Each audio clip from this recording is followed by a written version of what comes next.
आमिल bag. आप देख रहे हैं सिटी बुलेटिन न्यूज। पेश हैं आज के प्रमुख समाचार। रामनगरी अयोध्या में मंगलवार को भी आस्था का सैलाब उमड़ा।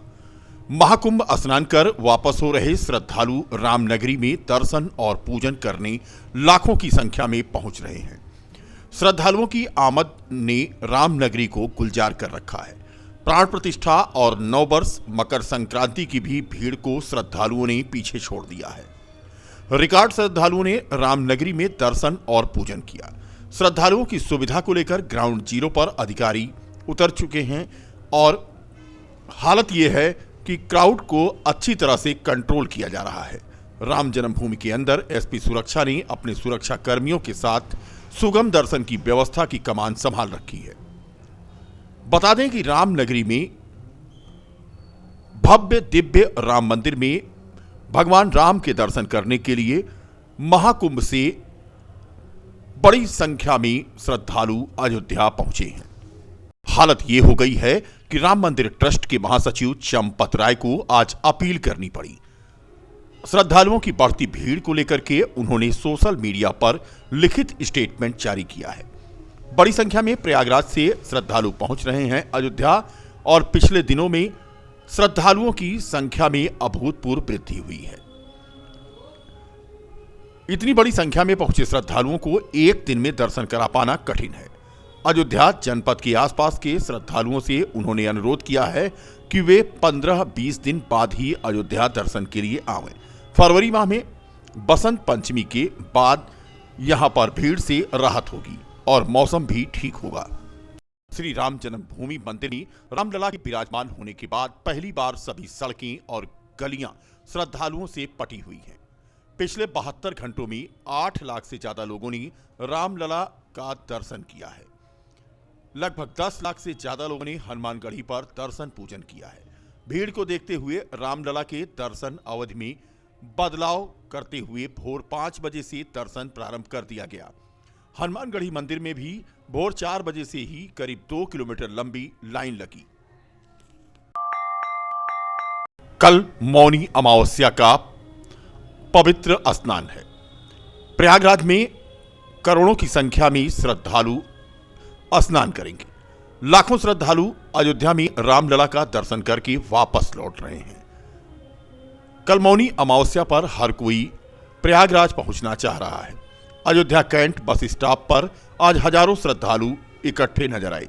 परिवहन विभाग की बस से वो प्रयागराज के लिए रवाना हो रहे थे।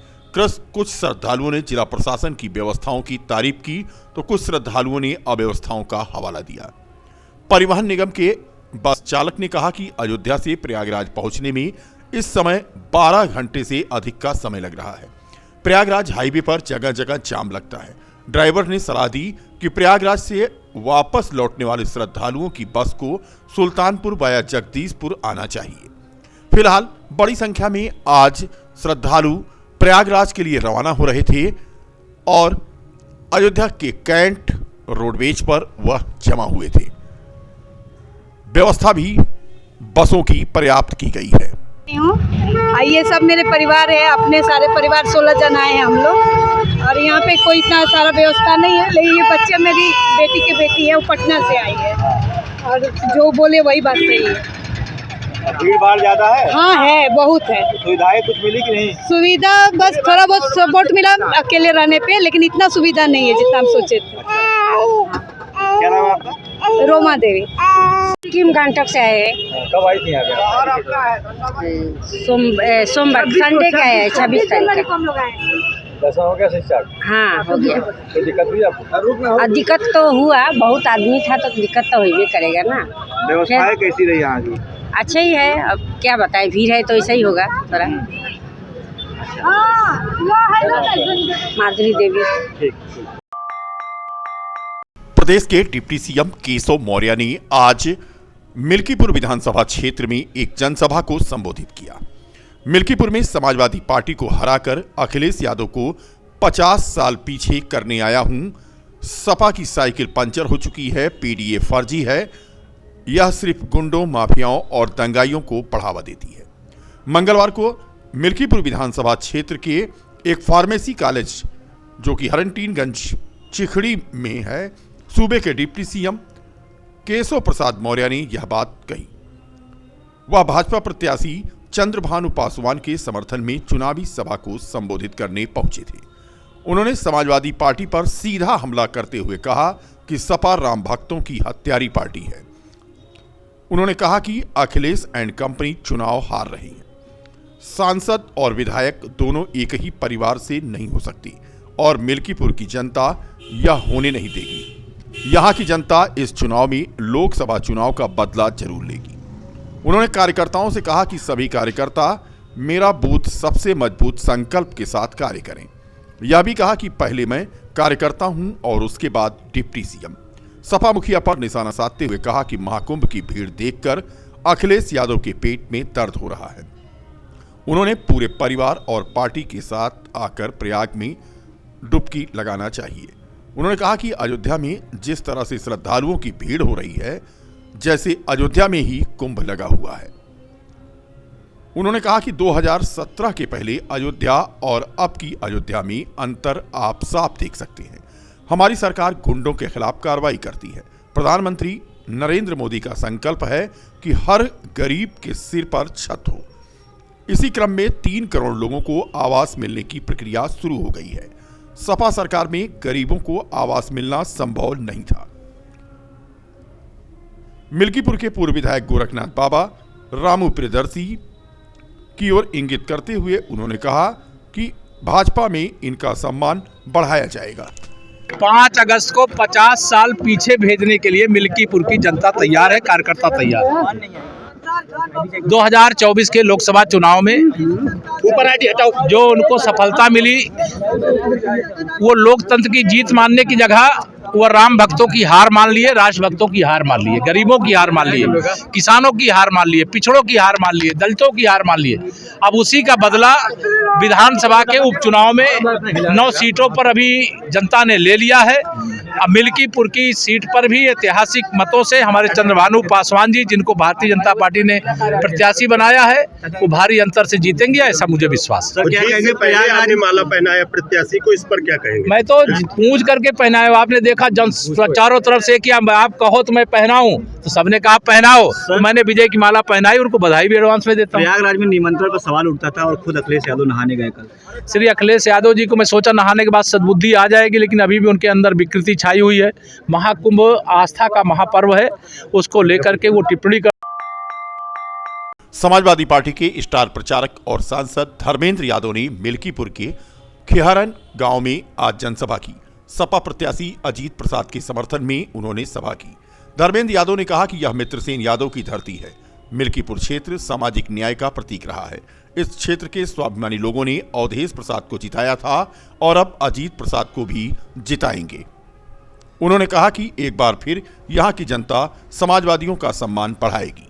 इस तरह से आज आप चुनाव प्रचार में निश्चित तौर पर मिल्कीपुर के लोग, जो मैं समझता हूँ सामाजिक न्याय की लड़ाई का प्रतीक रहा है क्षेत्र, स्वर्गीय बाबू मिश्र जी के देखरेख में और नेतृत्व में।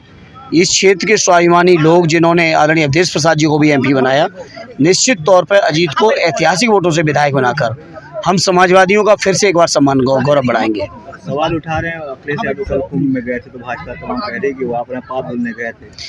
आदरणीय अखिलेश यादव जी कुंभ में या गंगा स्नान पहले भी किए हैं। ये बीजेपी के लोग कौन हैं जो प्रचारित प्रमाण पत्र बनाते घूम रहे हैं? क्या ये बीजेपी के नेता गए हैं तो वो भी पाप धुलने गए थे क्या? मैं समझता हूँ किसी पे उंगली उठाने से पहले अपने गिरेबान में झांकना चाहिए। परिवार डेवलपमेंट एजेंसी बताया है पीडीए को, उनके कहने से कुछ नहीं होता है। पीडीए के लोगों का यकीन, विश्वास, भरोसा समाजवादी पार्टी और आदरणीय अखिलेश यादव जी में है। बाबा साहब के बनाए हुए संविधान में, उनके सिद्धांतों में है। उनकी रक्षा के लिए हम लोग हमेशा संघर्ष किए हैं। भारतीय जनता पार्टी 2025 में पूरे वर्ष अटल जन शताब्दी वर्ष के रूप में मनाएगी। 2025 में पूरे वर्ष विभिन्न कार्यक्रमों का आयोजन होगा। अटल बिहारी वाजपेयी के कार्यकाल की योजनाओं को लेकर के ये कार्यक्रम आयोजित होंगे। भाजपा के महानगर अध्यक्ष कमलेश श्रीवास्तव ने आज पत्रकारों को जानकारी दी। उन्होंने कहा कि 25 दिसंबर 1924 को भारत रत्न पूर्व प्रधानमंत्री स्वर्गीय अटल बिहारी वाजपेयी का जन्म हुआ। इस कार्यक्रम के माध्यम से अटल जी को श्रद्धांजलि दी जाएगी। देश के पूर्व प्रधानमंत्री, भारत रत्न श्रद्धेय अटल बिहारी वाजपेयी जी का 25 दिसंबर को जन्मदिन रहता है। 100 वर्ष पूर्ण होने को हैं। भारतीय जनता पार्टी पूरे वर्ष भर अटल जी के जन्म को शताब्दी वर्ष के रूप में मनाएगी। इस परिप्रेक्ष्य में कई कार्यक्रम होंगे, अभियान चलेंगे जो अटल जी की सरकार की जनहित की जो महत्वपूर्ण योजनाएं थी, जिनका आज मोदी सरकार और योगी सरकार जिसका क्रियान्वयन कर रही है और जिसको और आगे बढ़ा रही है। इसी के परिप्रेक्ष्य में आज ये प्रेस कॉन्फ्रेंस आयोजित किया गया है। इसके अलावा जो अन्य कार्यक्रम रहेंगे समय समय पर उसको हम लोग संचालित करेंगे उस योजना अभियान को, और आप सबको जो है जानकारी देते रहेंगे।